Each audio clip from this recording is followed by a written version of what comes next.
fin, ¿algún comentario acerca de la problemática de la Sí, cirugía? después de escuchar las ponencias de todos ustedes, todas muy interesantes, me queda la idea que el tema de la calidad de la atención médica, especialmente la oncológica, y su interacción con los seguros de gastos médicos es un problema extraordinariamente complejo y de muchas aristas. Quisiera a lo mejor hacer un pequeño análisis en función de la definición de calidad de la atención. Dependiendo de los autores, el concepto de calidad de atención puede variar mucho, pero generalmente tienen tres o cuatro elementos. Uno es beneficiar al paciente al máximo. El dos, disminuir en lo posible los riesgos. El tercero es obtener esto a un costo razonable. Y el cuarto elemento es respetar la autonomía del paciente. Esta calidad de atención médica, desafortunadamente, debe considerar en el otro aspecto de esta plática, la interacción que tenemos los médicos oncólogos con los seguros de gastos médicos. Para nadie es un secreto que el perfil epidemiológico de nuestro país y de hecho de la sociedad en general ha ido cambiando con el tiempo. Somos unas sociedades más viejas, nos vamos a enfrentar a enfermedades crónicas degenerativas con más frecuencia. Pues han desaparecido muchas de las enfermedades agudas en las que rápidamente evolucionaban hacia la curación o hacia la muerte. Ahora nos estamos enfrentando a enfermedades crónicas extraordinariamente costosas. Costosas por la sofisticación, los medicamentos demasiado costosos, la tecnología costosa. Otro de los elementos que me vienen a la mente es el hecho de que ustedes recordarán que contra lo deseable, la capacidad adquisitiva de los mexicanos no se está incrementando con el tiempo, sino está cayendo. De tal suerte que a mí me parece que la interacción con los seguros de gastos médicos pues llegó para quedarse. Difícilmente muchos de nosotros podríamos pagar un tratamiento oncológico costoso de nuestro bolsillo, de tal suerte que vamos a tener que interaccionar con los seguros de gastos médicos mayores.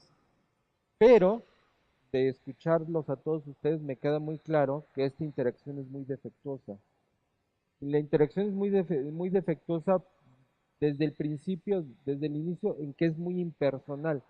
Nos comunicamos a través de formatos, la verdad es extraordinariamente defectuosos. Estos formatos lo mismo sirven para programar algo, para reportar algo, para solicitar un reembolso.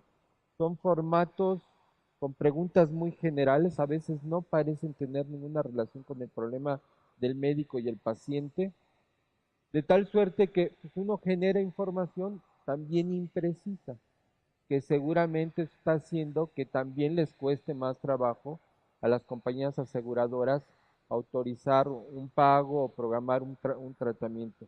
Creo que una de las primeras tareas que tenemos es buscar un acercamiento con las aseguradoras, tal vez asociarnos de alguna forma o trabajar en conjunto para crear guías de atención médica nacionales. Creo que resulta imposible ofrecer lo mejor del tratamiento a todos los pacientes. Los recursos son finitos, no va a alcanzar el presupuesto nacional para atender a todos los pacientes ni con seguros de gastos médicos. Entonces, creo que esa es una de las primeras tareas. Otra de las tareas muy importantes será educar a la población y creo que en eso tenemos mucho trabajo que hacer las sociedades médicas. Se me ocurría simplemente spots en la radio y en la televisión concientizando a la gente sobre el problema del cáncer, de que acuda con el oncólogo. Ya ustedes han mencionado que un tratamiento mal hecho generalmente lleva a la recaída y a mayores costos y a un deterioro en la calidad de la atención. Podría, creo que yo, seguir buscándole áreas de oportunidad donde tenemos que trabajar los oncólogos para tratar de mejorar la calidad de atención. Y insisto, creo que una de las más importantes es buscar esta primera interacción más personal con las aseguradoras médicas y trabajar con la población mexicana para tratar de que ellos busquen la mejor calidad de atención, el mejor especialista. enfatizar ese diálogo, ¿verdad? Es básicamente el mensaje para poder salir de este bache en el que nos estamos metiendo en cuanto a una incomunicación con las compañías de seguridad. Y bueno, en oncología pediátrica, doctor Alberto, ¿cómo está la situación? ¿Mejor, peor, igual? La situación no es totalmente, no es diferente, pero yo aquí en el problema global lo veo desde un punto de vista, tres puntos de vista, y uno parte de que nos guste o no nos guste, el cáncer se ha convertido en una de las principales causas de mortalidad a cualquier edad. En la edad pediátrica, entre los 5 y los 14 años, ocupa la segunda causa de cáncer. Y esto no se ha modificado a través de 20 años. O sea, en 20 años no hemos podido mejorar la supervivencia del cáncer infantil, independientemente de todas las alternativas y las estrategias de tratamiento. Yo creo que aquí vienen tres situaciones que tenemos que evaluar. Una es la responsabilidad del grupo médico, y ustedes lo acaban de ver bien. Si el médico no tiene su sistema de acotación en cuanto a la responsabilidad y la ética de poder ofrecer los tratamientos adecuados y pertinentes, y también saber en qué momento la enfermedad ha llegado a un límite y no podemos estar estableciendo segundas, terceras, quintas líneas de tratamiento, por ejemplo. Eso también, no hay sistema de salud público o privado que pueda sostenerlo. Si nosotros seguimos empecinados en mantener una práctica y un sistema como el que tenemos actualmente, esto va necesariamente a sucumbir tanto a nivel privado como a nivel eh, eh, público. Nosotros en pediatría hemos intentado trabajar en equipo, y hoy día tenemos protocolos nacionales de atención que nos permiten de alguna manera poder tener perfectamente reglamentado cuáles son los tratamientos de primera y segunda línea. Evidentemente tenemos los mismos problemas, no solamente en el caso de que los niños son operados o tratados por médicos no oncólogos pediatras, sino muchas veces los mismos niños se ven en la necesidad de ser tratados por oncólogos de adultos, sobre la base de que en muchas regiones del país no hay oncólogos pediatras suficientes, o muchos sistemas de salud no tienen oncólogos pediatras dentro de ellos, porque ni siquiera están considerados. Sin embargo, si las sociedades nos organizamos por ejemplo, formamos estas guías de práctica clínica y práctica médica dentro de nuestro país, pueden ser un rubro que nosotros tenemos, por ejemplo, un libro que le decimos el libro Bimbo, porque nos ayudó a editarlo precisamente Bimbo. Y yo estoy seguro que este libro ha salvado muchas vidas, porque le permite al oncólogo pediatra en cualquier lugar del país donde esté saber el ABC del manejo de un paciente. Entonces muchas veces hay que acercarse. La otra actitud que debemos de tomar como médicos es, como súper especialistas, bajarnos de ese pedestal y tener más contacto con la población. Yo les comentaba que nosotros en la página de internet de la Agrupación Mexicana de Hemato-Oncología, el 80% de las consultas no son de los médicos, son de los padres de los pacientes que están buscando justamente alternativas y que están buscando orientación, y justamente esto nos permite direccionar a los pacientes hacia adecuados tratamientos y adecuados centros donde se puedan tratar sus pacientes. Entonces, muchas veces no es que el paciente no busque al médico, sino es que no encuentra en dónde buscarlo. Y muchas veces nosotros como colegios, agrupaciones y sociedades estamos tan empedestados en nuestra posición de súper especialistas que tenemos, la gente común, la gente de a pie tiene poco acceso a nosotros. Y probablemente ya se mencionaba en la mesa de discusión antes de que empezara este simposio, pues tenemos que, hoy día en el marco de la comunicación global, pues tenemos que tener acceso y tenemos que tener difusión a través de todos estos medios de comunicación como son YouTube, Facebook y todo lo que ocupan los millennials, para poder facilitar y acercar al súper especialista a la población general. Bajarnos de nuestro pedestal. Exacto, bajarnos de nuestro pedestal. Lo cual está muy bien para todas estas discusiones que estamos teniendo. Por ejemplo, una que estuvo en la mesa previa, que iniciáramos esta plática en cuanto a la credencialización y la suplantación, vamos a llamarle así, de unos oncólogos por otros. Yo creo que también tiene que ver con educación. En el urólogo del caso que operó a este paciente con cáncer de pene, pues que aprenda que va a batallar más en general, que no es probablemente un caso que quiere tener y que puede tener un aliado en el subespecialista. Entonces también las estrategias de educación tienen que ir para allá, hacia educar a los cirujanos generales, no, no bajo la premisa de, como no tenemos la premisa, por ejemplo, con los compañeros de compañías de seguros malas y doctores buenos, pues tampoco cirujanos generales malos y cirujanos oncólogos buenos, sino que no se han comunicado. Yo creo que también las estrategias de comunicación en ese bajarnos del pedestal es una contribución muy buena para todos nosotros. Bajarnos de nuestro pedestal a la hora de hablar con el dictaminador, bajarnos de nuestro pedestal a la hora de educar a los internistas, a los médicos familiares y generales, para que entiendan pues, cuál es la mejor navegación de esos pacientes. Y hablando de navegación, la vida diaria, ese burnout de la luz de autorizaciones que tenemos que llenar, ¿cuál es su experiencia en el número de negativas o de aclaraciones que refieren? ¿Cuáles son las más constantes? ¿Cuáles son las más disparatadas? Platíquenos un poquito de su experiencia de medicina privada al respecto de la relación con las compañías de seguros. Empezamos contigo, Manuel. Bueno, realmente, por ejemplo, el tema de las autorizaciones es un tema bien delicado porque varía mucho por el dictamen de la suerte que tengas. Es un tema, creo que es un tema hasta aleatorio, porque si te toca un dictaminador con el que tenga, como con ganas de aprobar, yo realmente no tienes mucho problema, ¿no? Pero si tienes dictaminadores que tengan ganas de alguna manera, retrasar digamos, se piensa que retrasar, creo que es una manera de ahorrar. Entonces, al parecer, todo parece ser que hay gente que tiene como que una indicación de que vamos a fastidiar al médico para ver si con eso vamos ahorrando algo del tratamiento. Lo cierto es que el retraso en oncología y en general en cualquier patología, insuficiencia renal, lo que sea, traduce un incremento en el gasto. ¿Por qué? Porque conforme va pasando el tiempo, evidentemente la posibilidad de que el paciente se complique más es, es mayor, ¿no? Yo en lo personal he tenido pocas negativas, sabes que he corrido con suerte en ese aspecto, pero donde no he corrido con suerte es en las negativas para mis honorarios. Entonces, por ejemplo, lo que yo encuentro actualmente es que me piden un legajo de justificaciones sobre mi participación como oncólogo en el manejo del paciente. Y entonces de repente cosas insólitas como que mándenos una carta aclarando cuál es el papel del oncólogo en la atención del paciente.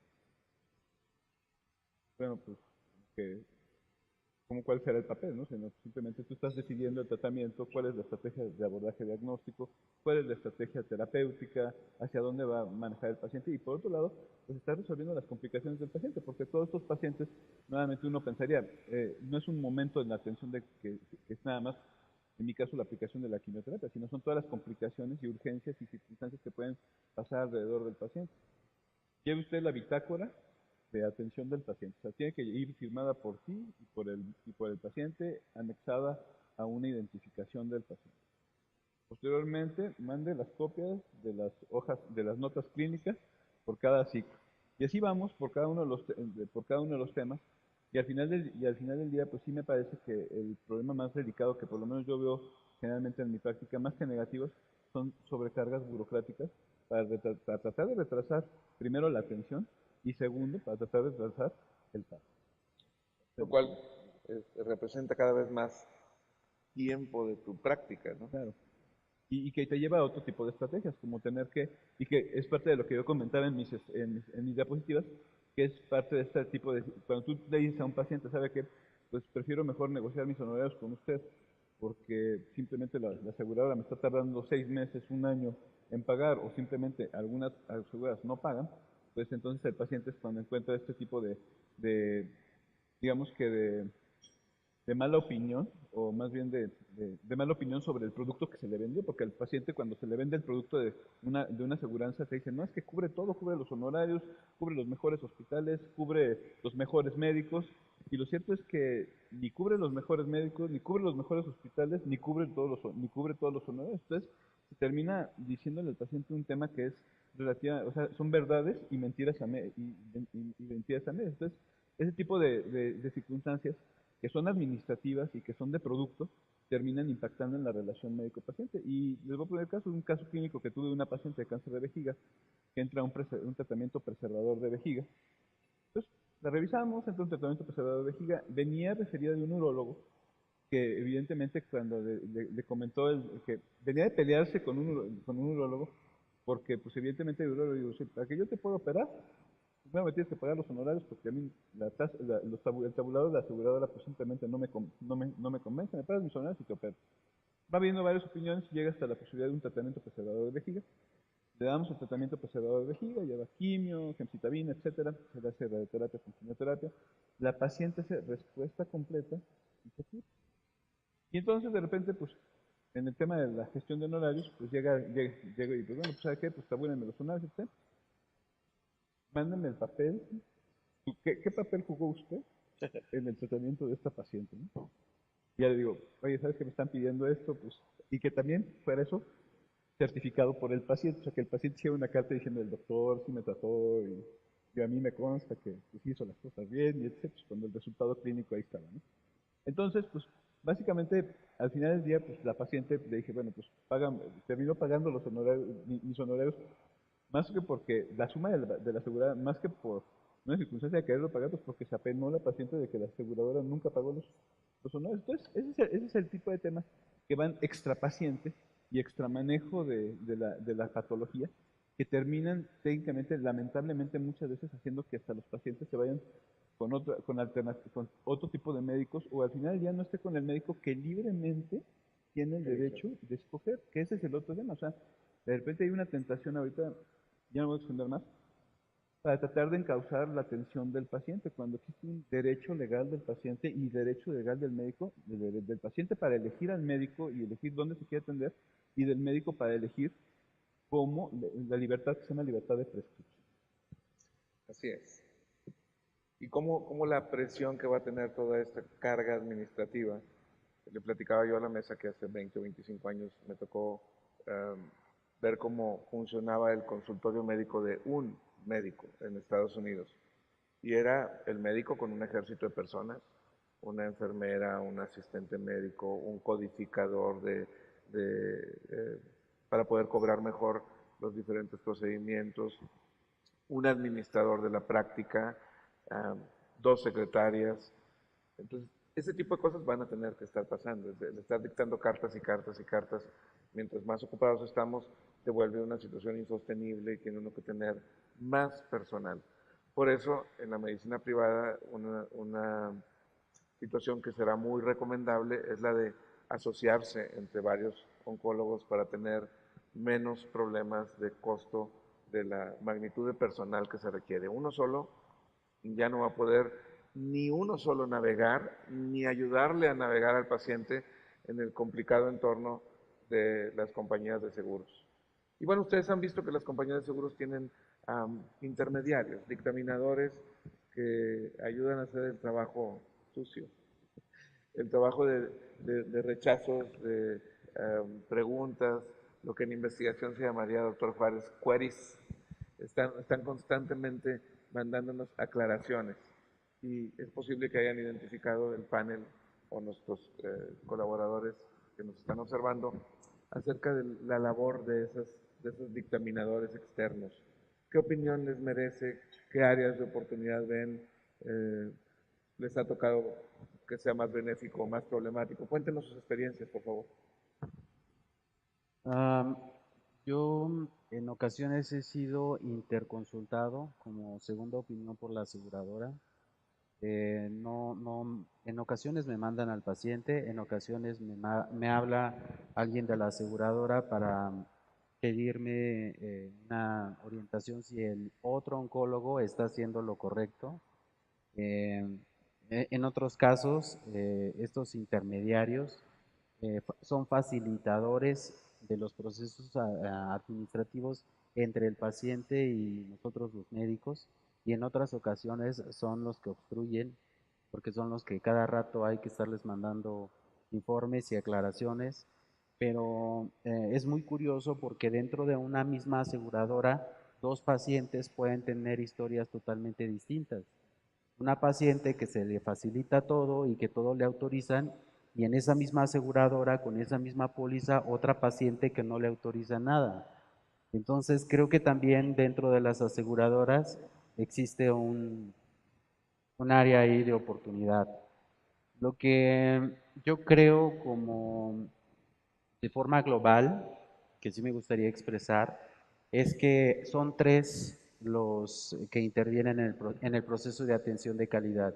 Uno es el médico, otro el paciente y en tercer lugar la aseguradora. Y uno como médico debe de tener un código de ética.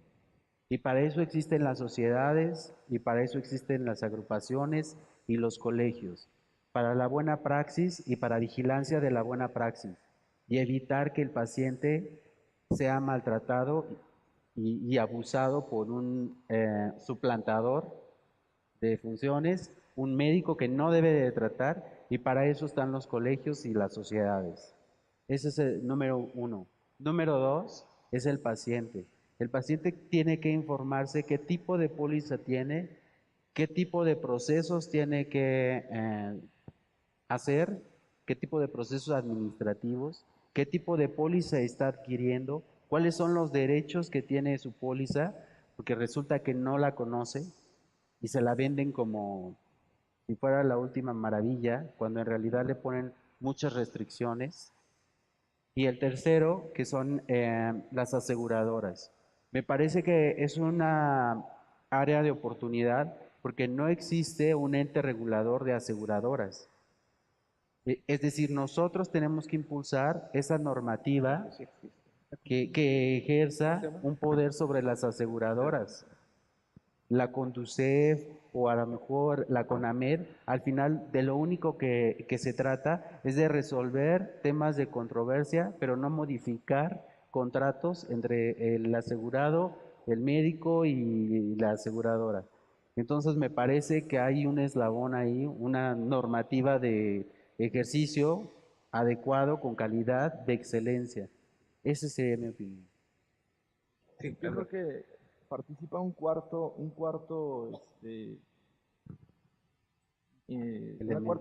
elemento que evidentemente son los centros hospitalarios.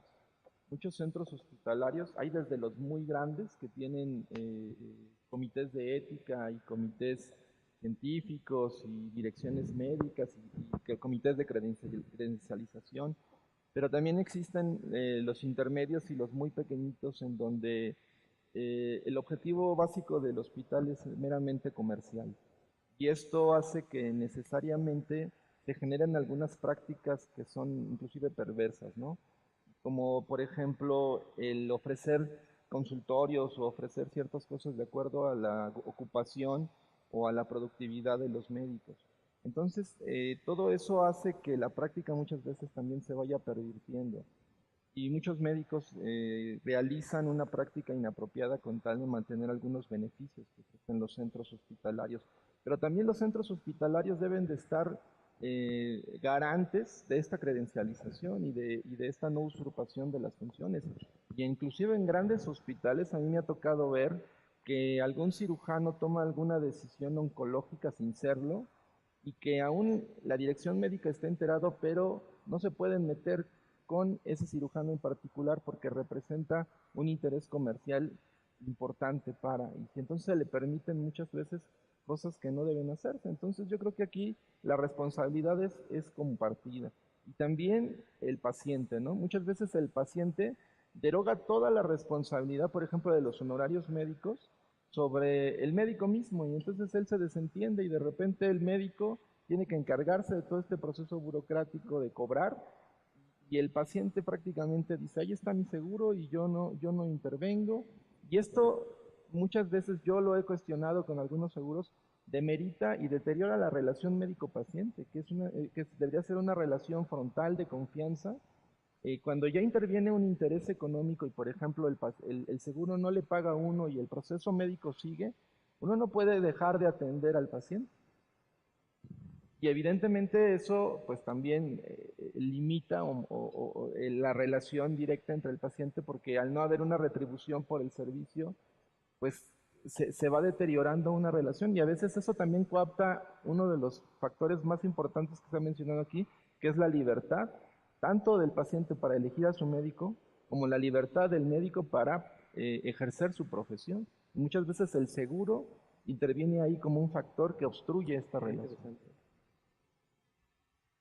Sí. Yo creo que esos puntos son básicos y me llevan a reforzar el comentario de que la credencialización es vital. Es totalmente necesaria por lo que comenta el doctor Olaya, un cirujano que es el que nos da más productividad en cierto hospital privado, prácticamente es intocable y le dejan hacer lo que sea. Y eso pasa, yo creo que en todos lados. Entonces, es un punto muy importante la credencialización y eso nos debe hacer llevar a buen término la relación con los seguros de gastos médicos para que fomentemos con ellos una alianza, una unión, cooperar, no nada más en lo multidisciplinario, sino que ellos también vean que nosotros tenemos la disposición y que también, pues obviamente tenemos interés en la remuneración, que los tabuladores, pues, no sé quién los hizo, pero pues están muy castigados, ¿no? O sea, la verdad sea dicha, ¿no? Claro, porque de momento se ha convertido más en un diálogo de sordos, ¿verdad? Si no fuera trágico, sería cómico ver uno de esos rechazos en donde pues uno siente que está hablando con la esfinge de Egipto, ¿no? No dice nada, adivina lo que está detrás de lo que estoy diciendo. Y una situación en donde las reglas cambian, estamos como en Big Brother.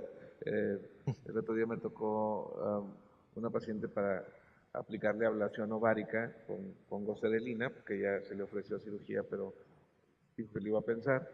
Y entonces, pues la goserelina, el Soladex no está aprobado por la FDA para ablación ovárica, sino para ablación testicular, a pesar de que está en la práctica médica del mundo y en guías clínicas.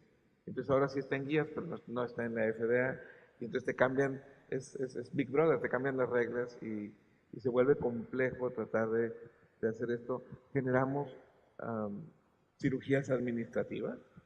Bueno, ese paciente tuvo una cirugía administrativa, se le hizo una oforectomía por laparoscopía, que no está mal, pero fue una cirugía administrativa.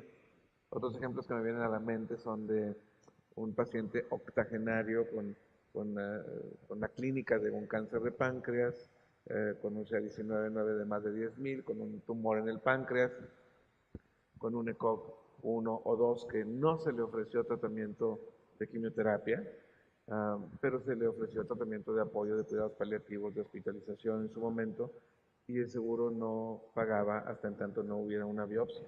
Y no hubo ningún poder en el mundo que dijera que no.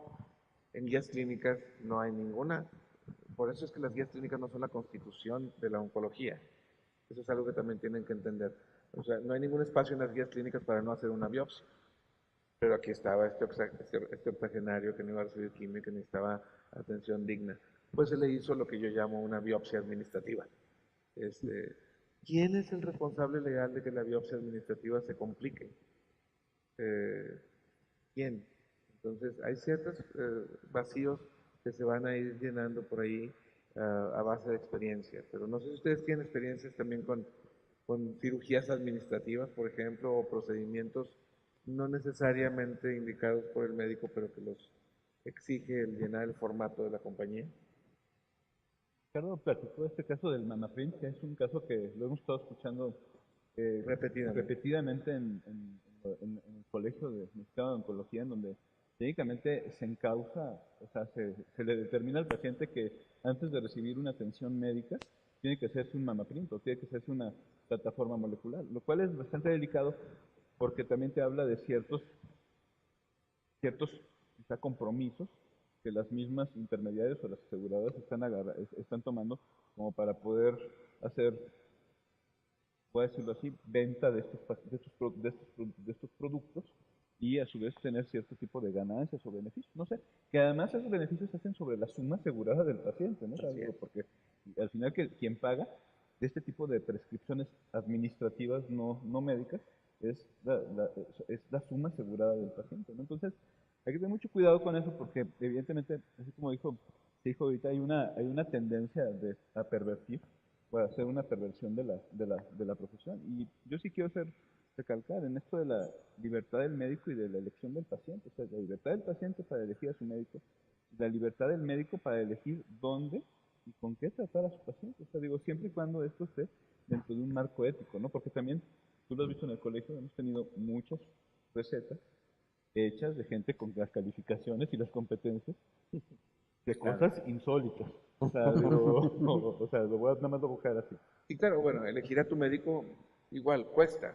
Claro. Tiene un costo diferenciado en la póliza. Simplemente nada más las compañías de seguros tienen que dejar de vender productos que los pacientes no entienden.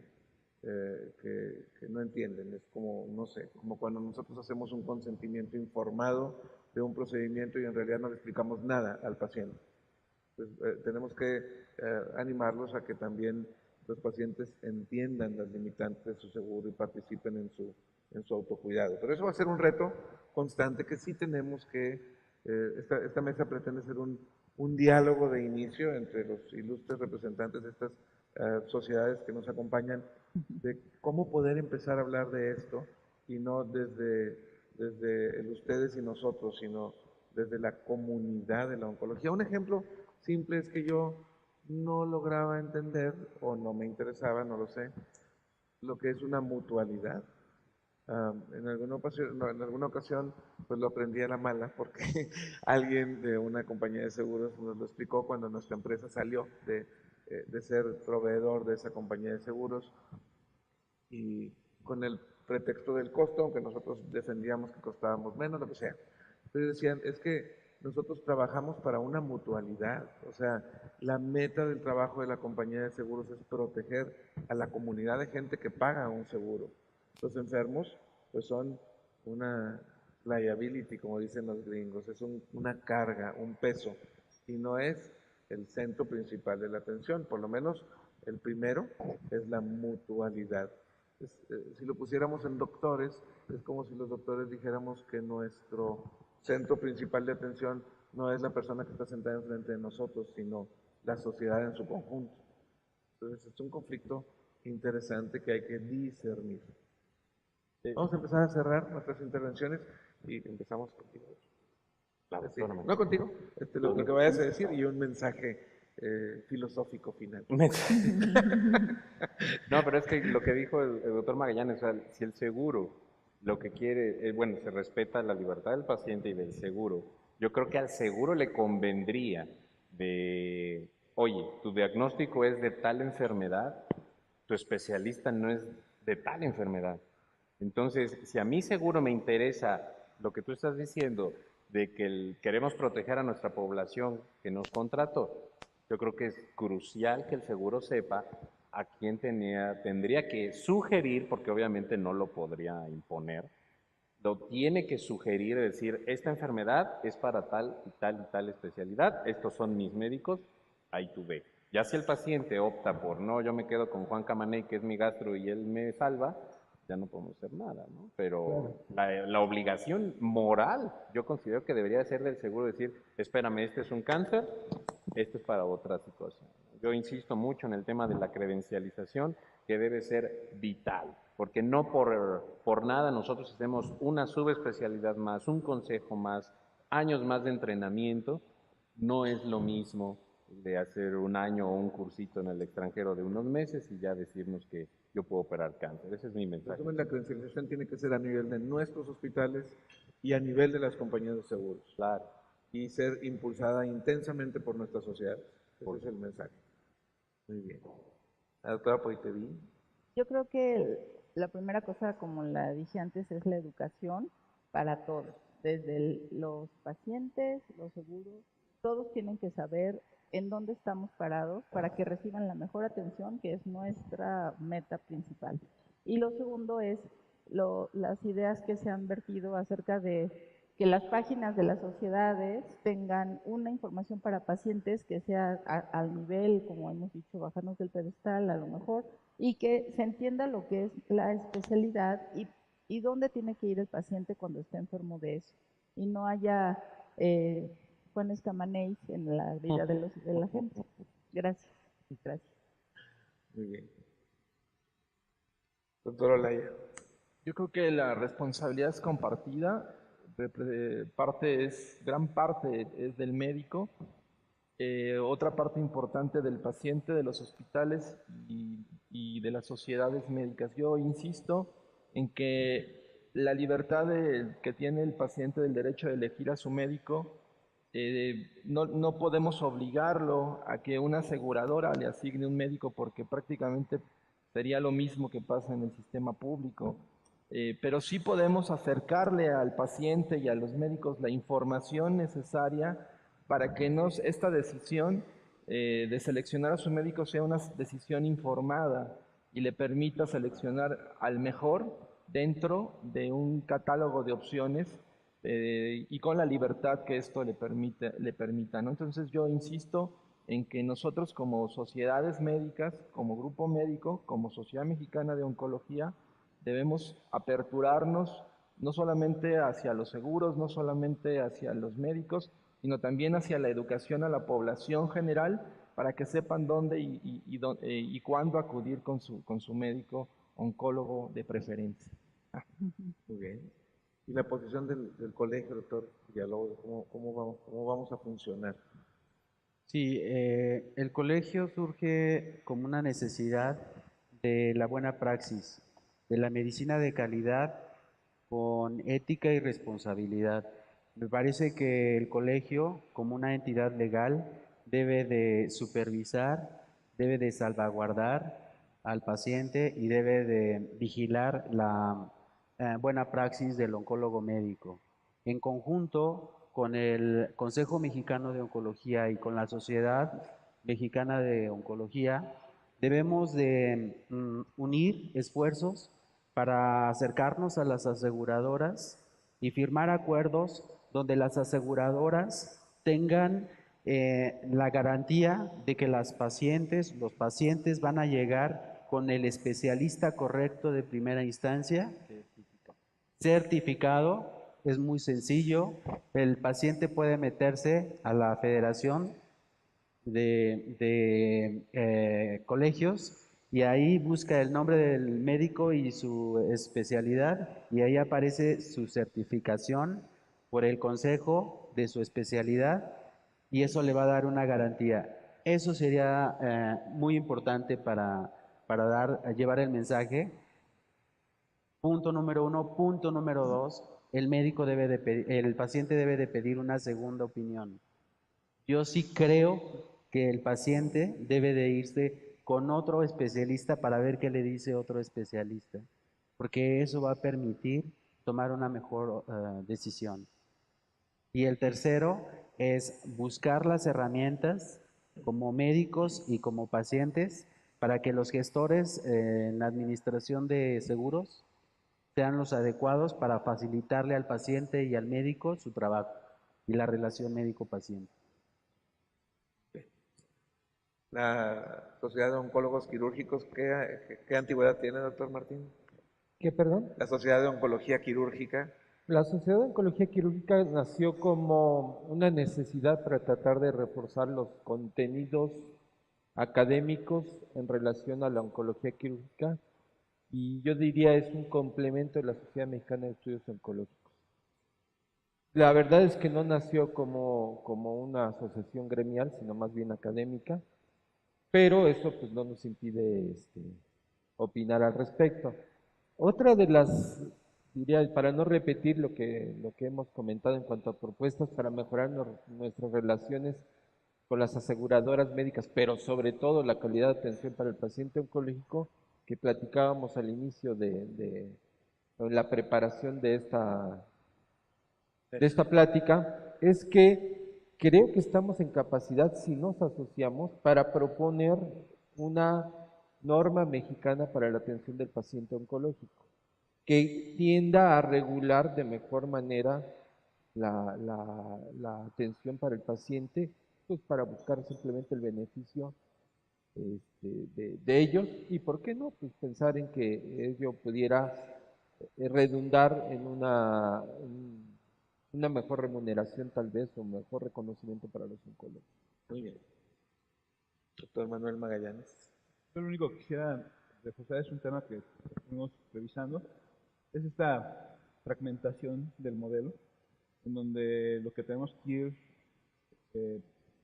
venciendo es cada uno de estos eslabones para tratarlos de alinear.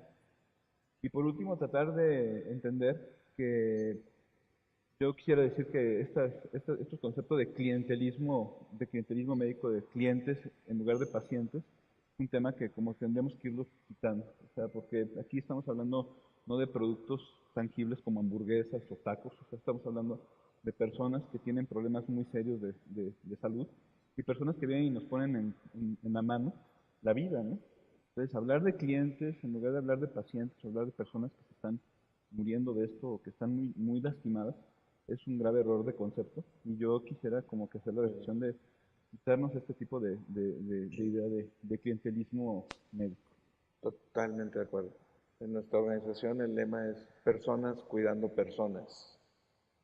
La verdad eso somos personas cuidando personas y eso es lo que, para lo que nacimos y nos entrenamos y nos enseñaron nuestros profesores y nuestros jefes.